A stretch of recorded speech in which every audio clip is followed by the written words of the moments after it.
My name is Tuomas Toivonen. I'm an architect. We're in Helsinki at a building called Sauna.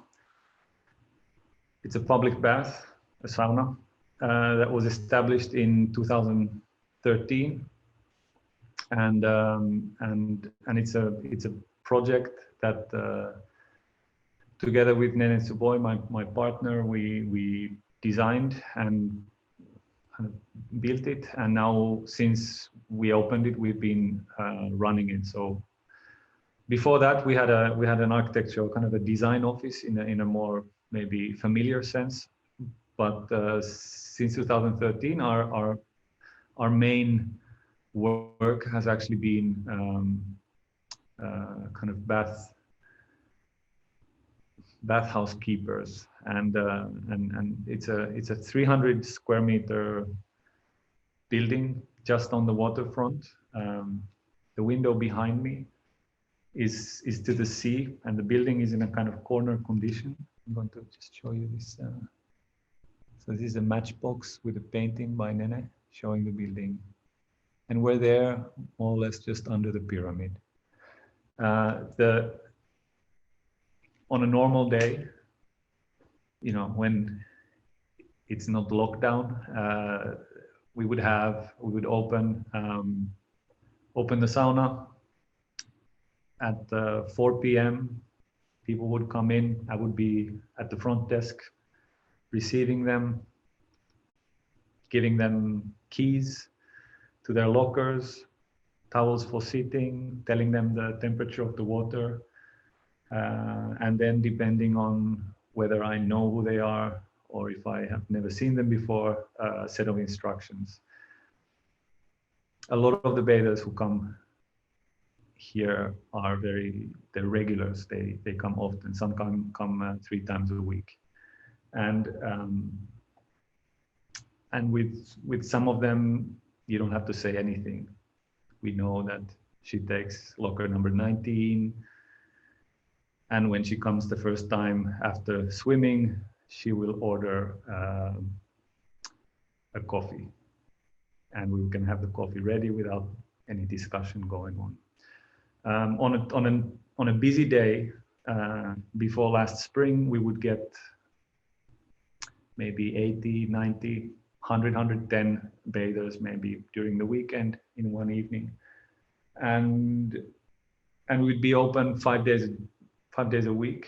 So Monday, Tuesday closed, and then from Wednesday through Sunday open from 5 p.m. to 9 p.m. And over the years, we've never had anyone else working here except me and Nene. So we've met every bather who's ever come to have sauna. And I think as an architect, it kind of this type of in a way kind of unusual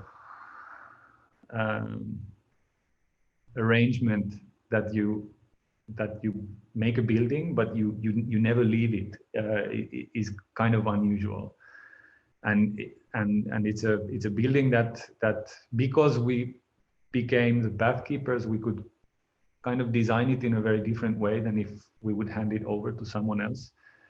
And but the whole premise of building a sauna came from the idea that we actually wanted to somehow not rely on clients, or to be at the kind of not to be consultants, and to avoid the kind of relationship and the kind of the kind of usual dynamics that brings along with it. So working for about 10 years as a consultant and doing lots of small projects, all kinds of things, you kind of really start to see a kind of picture emerges. And I think for us, unlike many of our peers, we never won an open competition for a large public building. So somehow at the end of this, we kind of decided maybe it's better that we have a small public building of our own.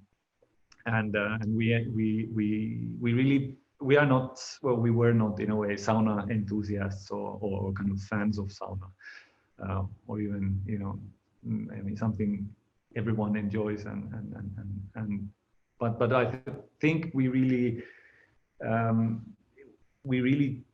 chose the sauna as a kind of building type because it's one of the building kind of, it's one of the types of buildings where people really actually they come and they really come for the space. And so what a sauna is a room in which there are specific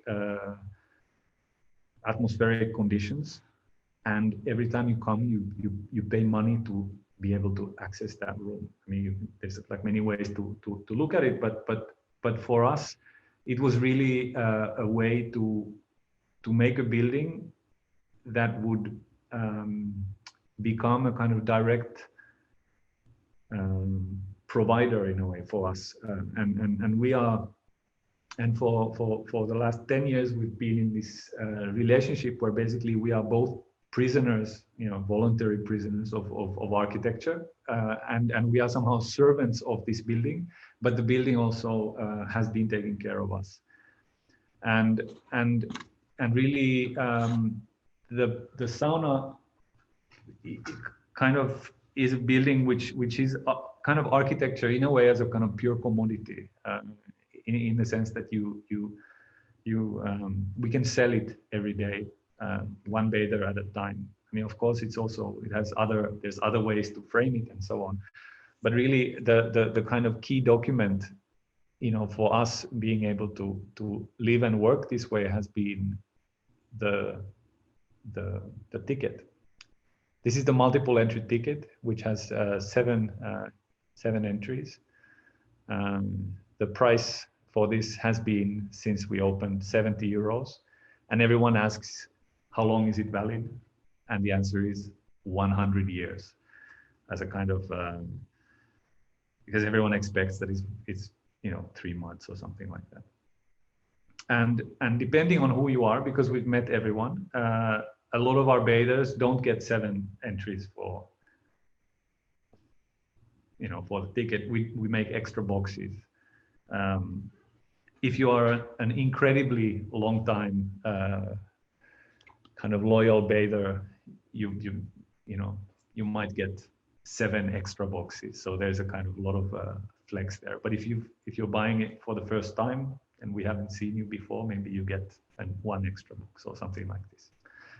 And I think towards the end of you know, over the years, I think about 60-70% of our bathers are repeaters, which makes it also very nice for us to run it because they are experts. They know exactly how everything works, and it's easy also to take in someone who's never been to our sauna or to a sauna in general, because they're surrounded by the best.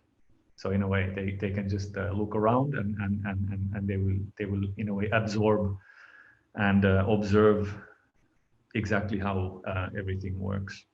But as a bath keeper, it has been, so when we built the building, it's our building, but we built it on city land and with a 30-year land lease. So basically what we did was a kind of, we agreed that we will stay here, you know, at least until the time that we've paid our construction loan, and that most likely we will stay here longer, maybe for 30 years. And it's an incredible commitment in a way in terms of time, and having been a freelancer and a kind of running a small practice ourselves, it was an absolute it was a kind of totally different way of understanding time and predictability, because there was no one to delegate things to. You knew exactly what you would do 3 or 4 years from now on a Tuesday afternoon. You know you're going to have to start the fire because Wednesday we open, and it takes a certain time for the stove to heat up and so on.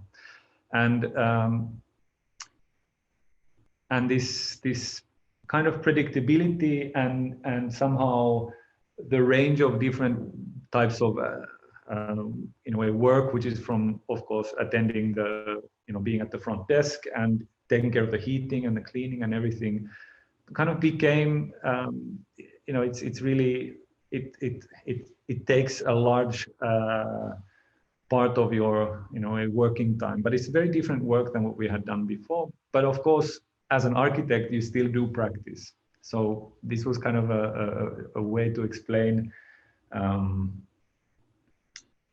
also the logic of then my architecture practice after we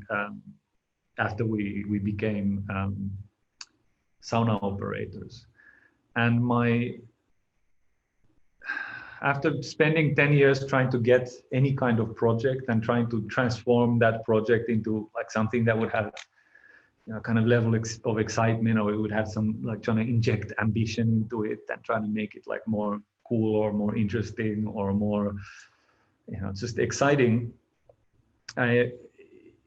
Somehow things shifted, and after all this time trying to get projects, I was somehow very it felt really liberating actually to not have an office anymore. So once we started running the sauna, the few projects that we had, they were completed, and we had no staff. But I had, because also I had done this building, I had a lot of experience, and I started working with a project that had been somehow very slowly moving forward for a long time, and then suddenly it went into construction phase. I had done all kind of planning work for it, and kind of done the pre-schematic and schematic designs for a housing building.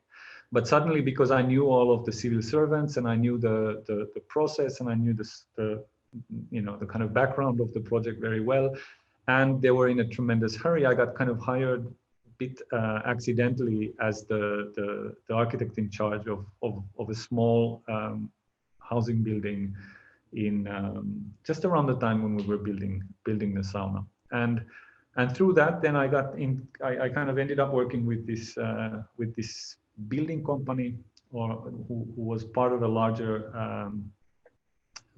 kind of development group, and I started to do to kind of focus on housing projects, but I wanted to work without starting to somehow grow an office around any of these projects. I could only do one project at a time, so I only had limited hours in a way to bring to the table, but also I had the experience, and I was kind of interested in taking the full responsibility, being the architect in charge, and so I did a couple of projects, so that I had a project architect who came from another firm, or maybe in some cases also was sitting, or in the office of the developer. But then I did then the building design, and took care of the site management and the site supervision, all the permitting, and then and also kind of signed off the kind of main documents and so on. And the project I wanted to talk about was exactly one of these. It's a project called Oikos and Logos. So it's a kind of it's three buildings, kind of two housing estates, which form a kind of set, three buildings and a parking structure, altogether about 5,000 square meters of housing. And this was completed in 2016. And when I started working on this project, I realized that because I don't have an office, and because I'm a sauna operator, I don't really need to gain a living from my architecture work. But it's something that I can still do. So almost as a kind of as a way to see, how the client, the developer in this case, would react, as well. I can do this building for you if I get one apartment. and they thought it was somehow very funny, and then, you know, somehow we kind of forgot it for a while. But then someone contacted me from the firm, and we made a kind of agreement that basically I reserve one of the units from the building, of, you know, of which the kind of price is more or less matching my fee that they proposed. The fee was not very good, or not very much, even on Finnish standards.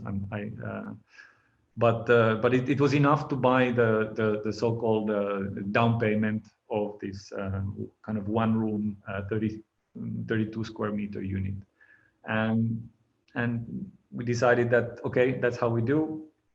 When the project is finished and the building is ready, I send an invoice for the price of the apartment, and they send me an invoice for the price of the apartment, and then I get the money back from them. I send the money back to them, and I have a unit.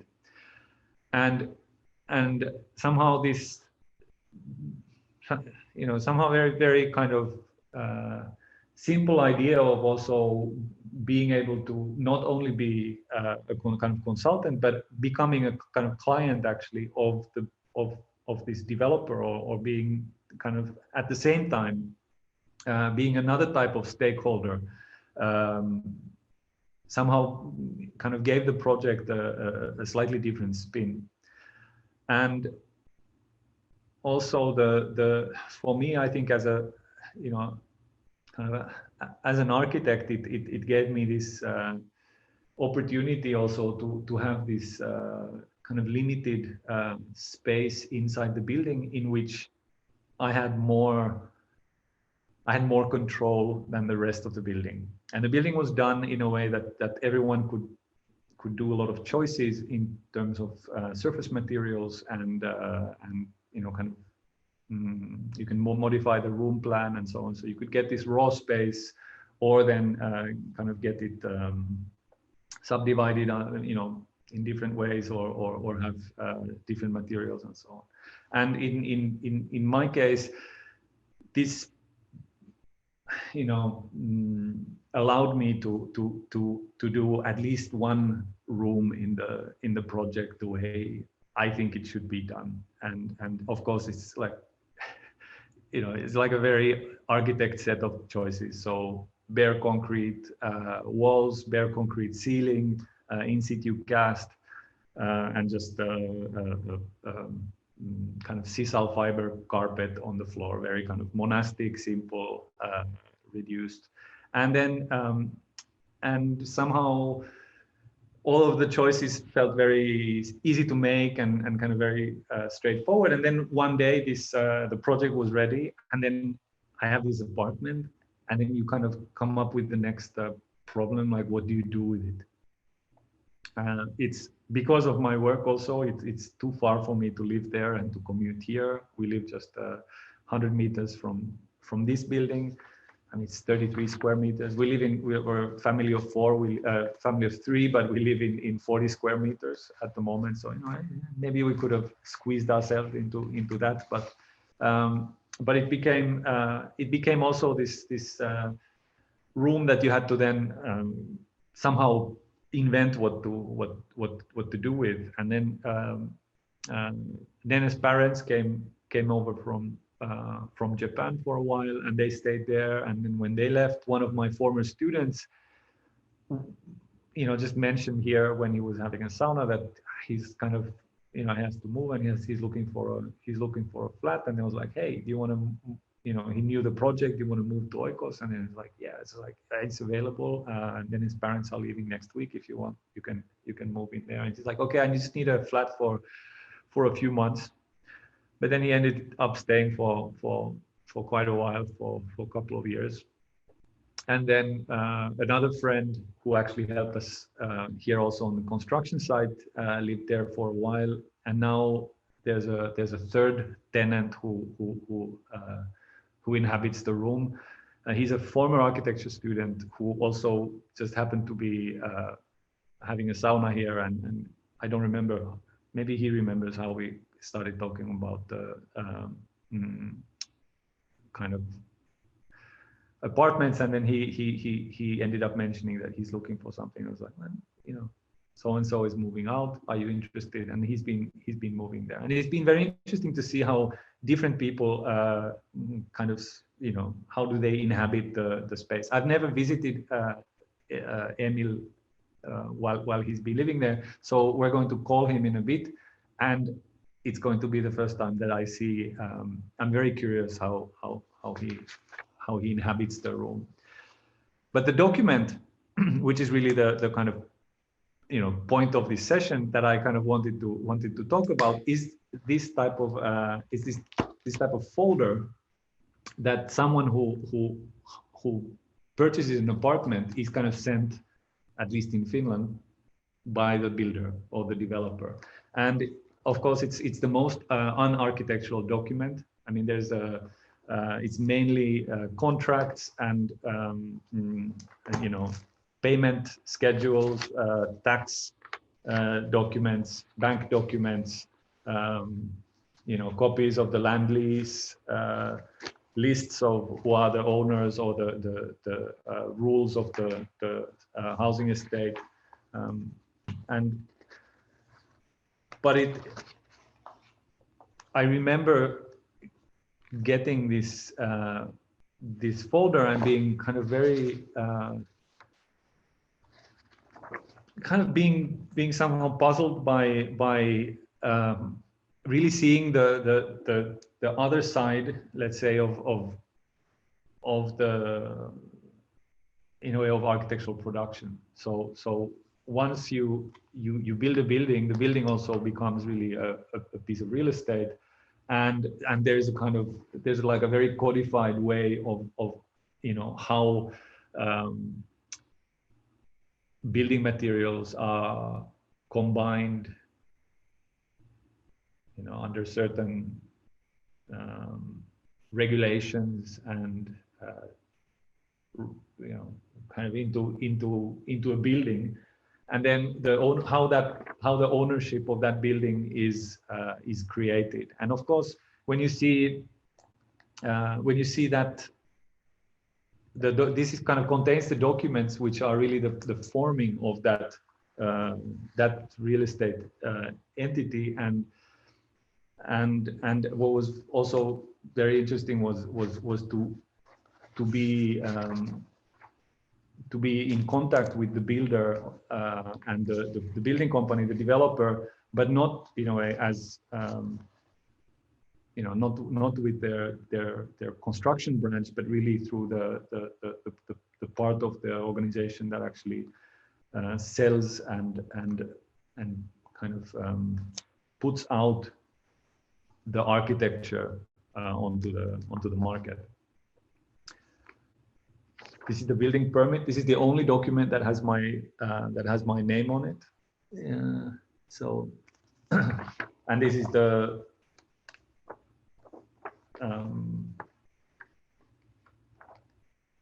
this has all of the kind of permit descriptions and the types of special clauses that were somehow or requirements that were given to the building, for example. And so and from the point of view of you know, the developer, what I found out during the making of this project was they were extremely happy. They sold the units in a couple of weeks, all of them, and especially they sold the small units. And I found out that most of the smaller units were all bought by investors. So it's basically a large part of the apartment stock went into portfolios. And what was interesting, in a way, was the for me a kind of central part of my agenda, or almost, or the motivation for doing this building was to try to produce housing which was inexpensive. And we really made a lot of effort in developing a kind of a building method, and doing lots of choices which would which were focused on pushing down the price of the apartment. And when the apartments came on sale, and of course the sales department sent the marketing material to all of their contacts, the contacts that reacted quicker and had the fastest trigger finger were of course all housing investors. So if you produce housing stock for, let's say, 15 or 20% lower than the market level, the market is going to react by very quickly purchasing it. And so in a way, the promise of inexpensive housing in an unregulated condition just led to, let's say, maybe 65-70% of the smaller units being just immediately bought by investors. And then I kind of realized that actually that's me also. So in a way, through this, I also really became the thing that I somehow, I'm critical of. This in a way, the kind of commodification of architecture, to kind of, or real estate to kind of a financial, the financialization of architecture, shows itself in many forms, but it's actually exactly what I did as well. And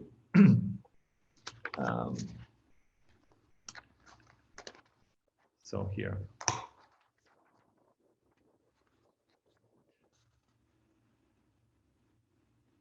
So this is the plan of the unit,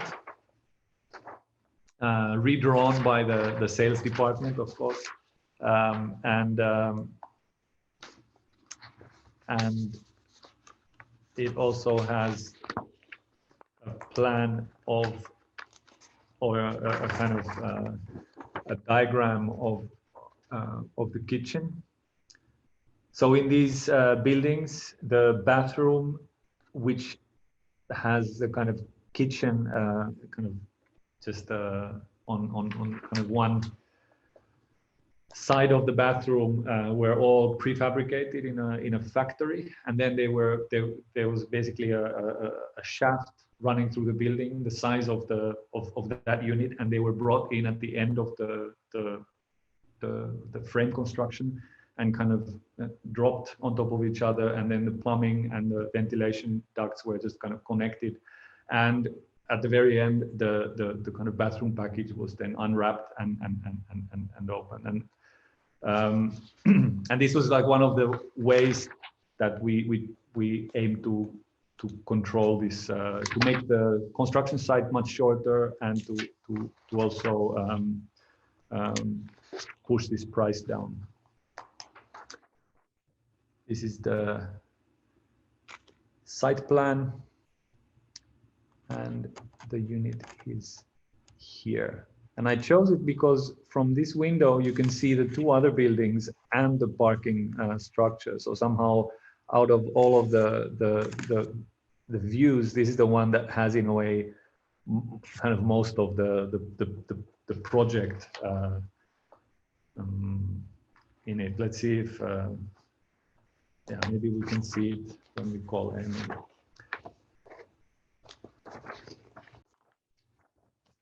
This also has possible kind of floor material choices. In my case, none of them are checked, so there is no. The apartment was delivered with no floor material.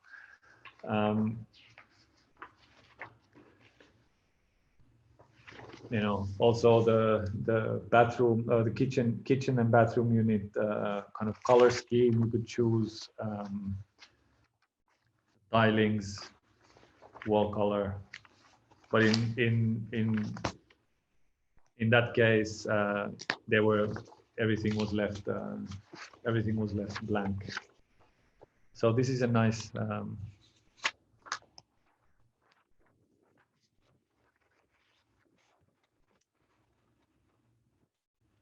So this is the greetings from the builder, and it has a nice rendering that they have produced of the building. And somehow the feeling in a way in these kind of sales material of, you know, of this building company, and in the marketing material is so this is like a brochure.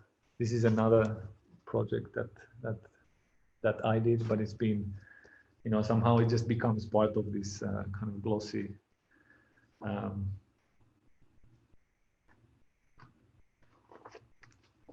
this is amazing. We are growing so much, we can throw a rope down to but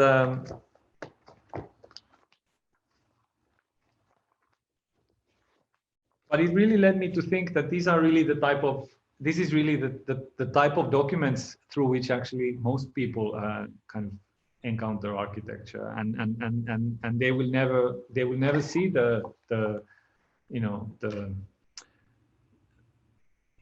the images that we feel you know, show the right sensibility and the kind of tasteful kind of curated photographs or something. People really you know, people who are consumers of architecture, for example, in the housing market, really they are somehow shielded, let's say, from the kind of aesthetics and the you know the whole the world of, or the kind of architectural dimension of projects by these types of documents. One of the things that really struck me was also when I had bought the unit, someone called me from the developer's office and asked me whether I'm going to live there myself, or is it going to be a kind of investment unit, and I was a bit confused, and I said, no, I'm not going to live there. I think maybe I'm going to have a relative or a friend who's going to stay there. And then she said, well, you know, we also provide this service to so if you want, you can give us the unit and we make a contract, and then we will rent it for you, and we will take care of it. And the current level of rent is so and so, and which felt, I think it was something 800 euros, and it felt quite yeah, it felt quite expensive. And then already during the construction, what was interesting, that these affordable units were starting to get sold even before the building was completed, and so you could kind of follow in the real estate pages, you could follow this kind of very fast kind of cycle of the housing market kind of going up, somebody being able to buy or make a reservation basically on a very kind of aggressively priced unit, and then immediately selling it again. I guess maybe this is the moment we call Emil. Could you can you take us around the apartment? I'm very curious to see how you're living there. How has it been? How long have you been staying there now? So I've been staying here since October. That makes been here maybe for 4 months, 5 months now, since the autumn, and I've been enjoying it a lot since, probably especially because this is a bit outside of Helsinki, where I've been living all my life, and the past some years in like a really this hectic area of the city. So like now I basically live in the countryside partly, which is really nice. wonder, I can't show the fields out from the window, but they're like 5 minutes away, and there's like big fields and cows and stuff. So I really enjoy that. Over there, there's big fields, part of the local university.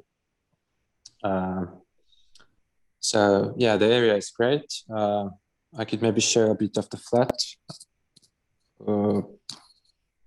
Put on the lights like this. So the flat was furnished with the bed and the chairs and the table. Have you been? Do you have a sauna shift, or do you go there on? I have a sauna shift, and I also use the laundry facilities, which they're really nice. It works well.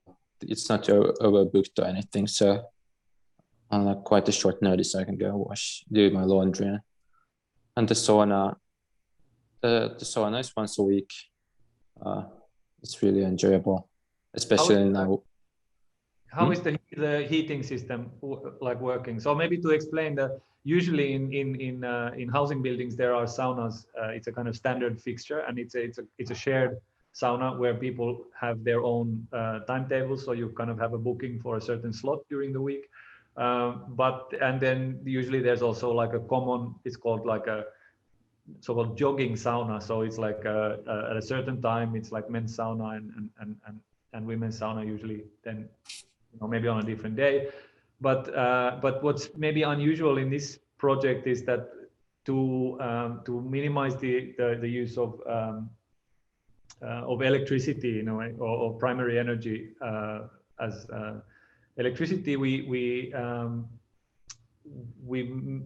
made the saunas so that they're not electrically heated. So it's a kind of old-fashioned wood heating sauna.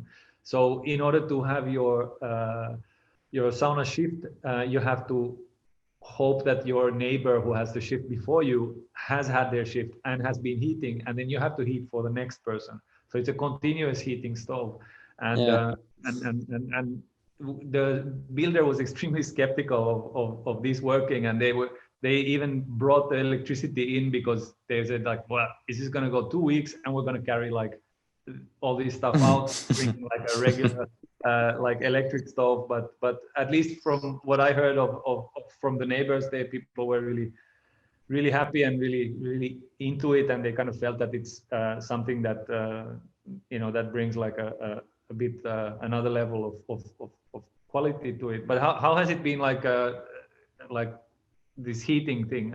How did you feel about it? Well, for me, it's quite natural. Or of course, like usually in this kind of houses, it's electric.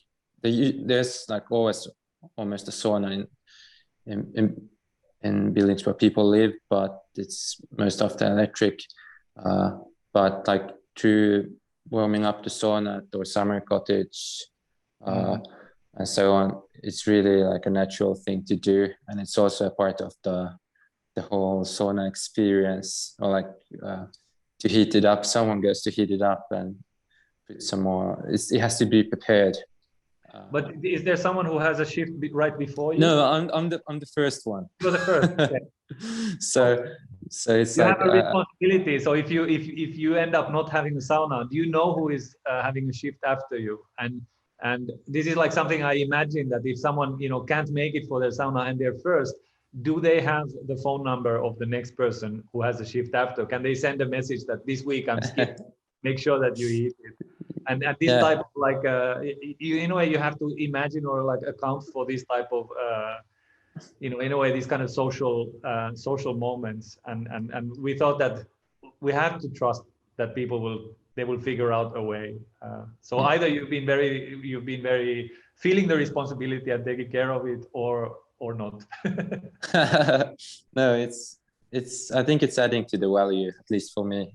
Of course, it's a bit, I have to work a bit more, but that's a part of it. So and I also like it smells nice in the building when someone is firing the sauna.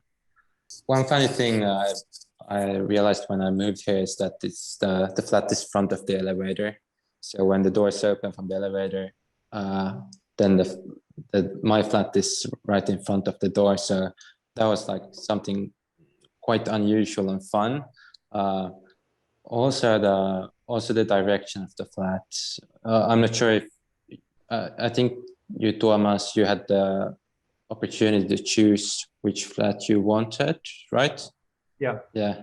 So, but there's like lots of small funny things like let me show you small details because it's so like there's not that much going on here. Like there's just a table and the bed, so you can focus on the details. But this wall is like really beautiful, and when the sun appears, and you can see it like on the wall, like here moving across the wall, and on those what do you call this? Like this storage space. It looks really beautiful, and you can also see some from the windows here. Like here, you can see planes flying to the nearby airfield. So there's all small funny details. I'm not sure which of those were thought of, but I enjoy them a lot.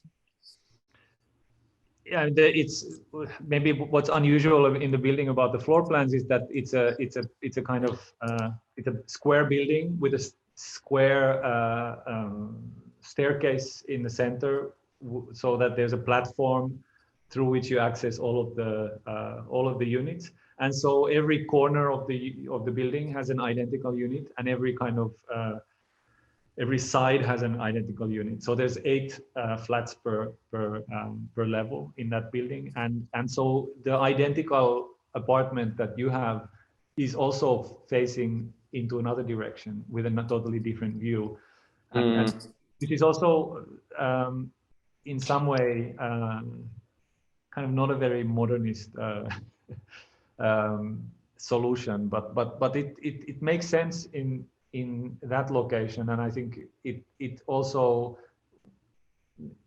really makes the units that are actually very similar in their floor plan. It makes them feel totally different, and also people, of course, have done very different choices with the partitions and the materials, and of course every inhabitation is people, the way people kind of settle into the units makes a huge difference. The little wall that you were pointing at, I think, is maybe like this nice little detail to mention. In the original designs of the building, we had this the element which goes to the corner. We had it continue all the way to where this wall ends, but the builder kind of didn't understand why you'd need wall there. But I'm really allergic to the idea of having the side or the flank of this storage unit in your living room. So we ended up building it's only in this unit, and this is exactly one of these things that you wish it would have been done everywhere, but it wasn't. So there is just because the walls are white, there's just a white panel which is on the same surface, but it's slightly different material. There's like a zero seam, but but especially if you go for a concrete wall, then we decided that it's going to be complicated, but we're going to do a concrete panel there. So we did this extension of the wall, and if you go near it and you see it's only I think 6 centimeters deep, and it was just if you look at the edge from the from the entrance, so that's only it's like a matchbox deep. So it's quite light as well. Yeah, so it's just regular concrete, and it was kind of, and if you look at from the entrance direction to the very top, that's where kind of bucket by bucket the concrete was poured in from the top. So you have that horizontal line, and that's just made by hand with very dry concrete at the end. And it was this one guy at the construction site who then agreed to do it, and it was like lisätyö, what is it called? It's like it was like an extra extra job. but I thought it was worth it. It's like that should be done correctly. And of course, Yeah. and also the storage unit was like something that a friend of mine built it, and it's just really simple pine, pine veneer on. Yeah, it's super beautiful. I think it's my favorite thing about the flat. Yeah, it aged Especially really nicely. Also, it's gotten really the contrast and and the touching points. Yeah, I like it. Nice, really nice to see. Yeah. Also, one nice thing to point out is the lowest floor. There's this plaza kind of these openings where you enter the house from. Or that's something at least like in front of the sauna, or when we have been going like after the sauna, we have gone to cool down outside. It's really nice to stand like a bit like you're outside, but at the same time there's this element in the way, or you can like, it's a really difficult to describe, but it's like a protected area, but at the same time it's outside. And then I wonder how it feels to like be in the shadow during the summer. I was just about to say the sauna facing south and being somehow in the shadow and then looking out to the field. There's a big sports field on the south side of that building, just beyond the allotment gardens. I think that's like the nicest spot. Question: have you noticed that there's outside in the brick? So we made like 140,000 bricks for the project, and it was like really exciting. I went to the brick factory when they started making it, and it took them, I think, 1.5 or 1 day or something like, 30 hours to push out all of these bricks for the project, and then they went to kiln, dried, and so on. And and I didn't tell the builder, but I kind of organized that I could go there, and I stamped something like 100 bricks with this text, and they're somewhere in the different places in the brickwork. But you haven't noticed a text? No, I remember you when I was about to move here. You told me about it, but I think I forgot it. But I have to now go and hunt them. They're not everywhere. I don't remember. I think I marked them somewhere in just penciled in some for the mason, and I don't even remember exactly where they are. But there's a few of them on every building, and some of them are quite high up, so they're not visible from the street, but a few are on the ground floor. Also, one other thing I just keep remembering all kind of stuff here as the time goes, but the windows, they are like this blue greenish color, especially when you have this blinder thing down in the other flats. It goes really well. The tone goes really well with the bricks. I really like it, and it's nice to look at the two other almost identical buildings from here. So it's something I also like about living here. Do you commute by bike or do you take the bus? For now, I've been taking the bus because it's been so it's been really icy and snowy here, and I just sold my bike, so I have to build a new bike. But my plan is to start biking soon because there's a nice route to the city. Yeah. Okay. Let's. Thanks a lot, and come to the sauna when we reopen. That's. Yes. Yeah. All right. Thank you. See you. Yeah. Bye. Since we opened the sauna, we decided that we don't want to publish this building, so we haven't shown it. We haven't really. It's not on my office website. We haven't taken photographs of it. We haven't really talked about it much anywhere. We've declined every interview that we've had from press since we opened. We we don't allow photography.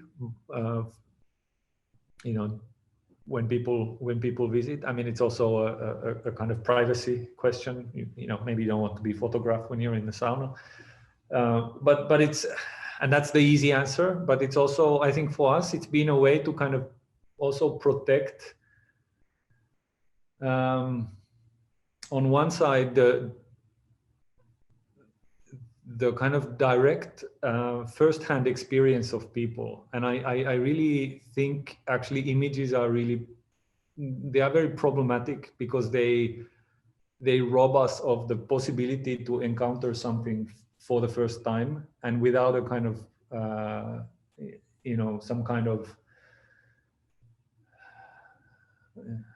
you know, too controlled idea of what is it that you're going to see or where you're going to go. And especially if I you know, if you imagine that you're traveling and then now you do like a lot of, you know, you do 100 hours of Google, you know, kind of Google research on where you're going to see basically everything online before you experience it.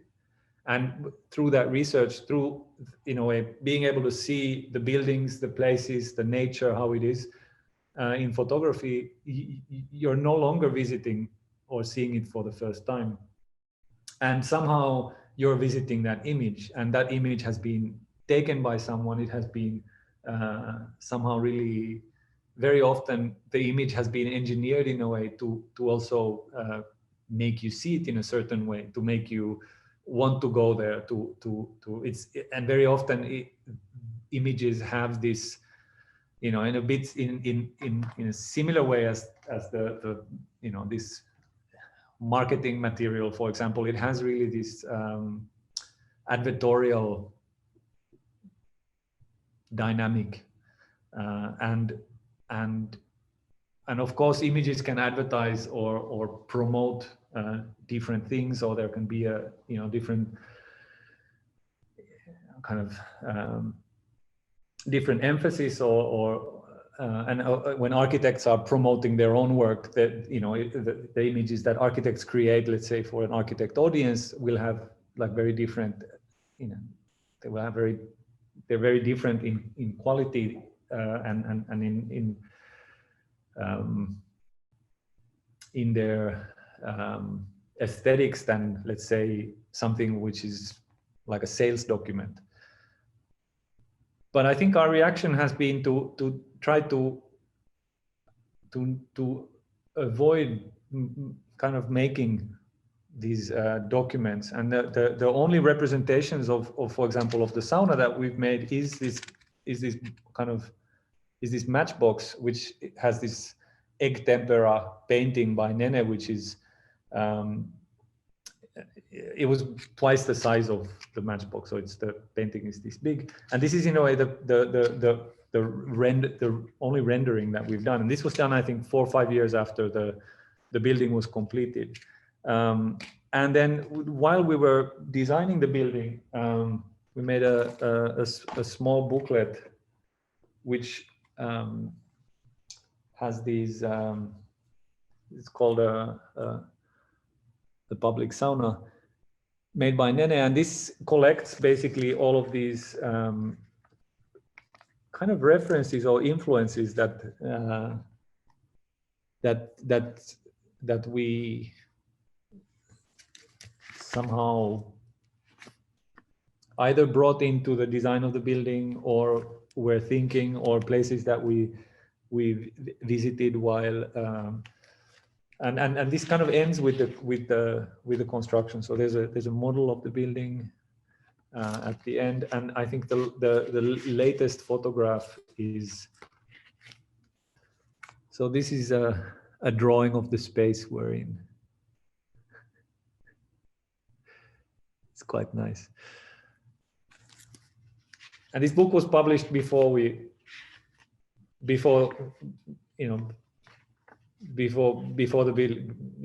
building was built. Here is one photo of me at the construction site. There's a pile of some material, and I have a ladder going to the water at the spot where we have the swimming stairs. That's and this book, I mean, we have several very worn out copies of these that, you know, thousands of people have been leafing through at the table while waiting for their turn to go to the sauna, and somehow, I mean, it definitely is a kind of, it's a way to show the building, it's a way to make you see it in a certain way, but I think we still wanted to in a way not show the building at the same time, and not to promote it, or not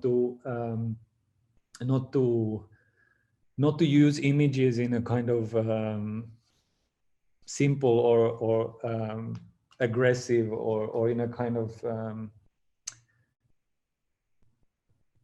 in a way without dignity. Yeah. So what is a client?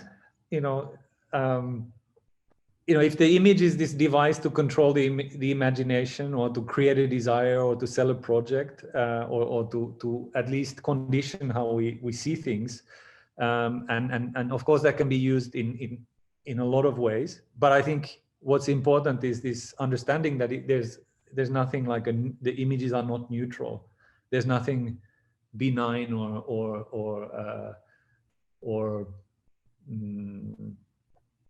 innocent about an image. I think, in a similar way, kind of clients, you can say that client is a person who needs your expertise, or someone who hires another person to, in a way, perform work on their behalf, or to bring in, I don't know, certain, set of skills or labor, in a way, to a project. But I think, somehow, if you imagine, you could also say that by being able to modulate your relationship as a stakeholder, as a I don't know, as a originator, or as the owner of a project, or as a client as well, or through kind of different modes of collaboration, you can also make this client relationship something. You can, in a way, design your client. You can design your relationship with the client, with the market, with with your immediate environment, which doesn't have to be preset. It doesn't have to be how other people have done it, how it's usually done, or how it was done in the past. And I think by having, let's say, rethinking or reforming, or really that relationship, or what is it to be a client? Maybe what is it to be a good client if you kind of become one yourself? That becomes really the possibility to reorganize the logic, the dynamics of a project in a way that suddenly things that would be completely impossible, unreachable, becomes the path of least resistance.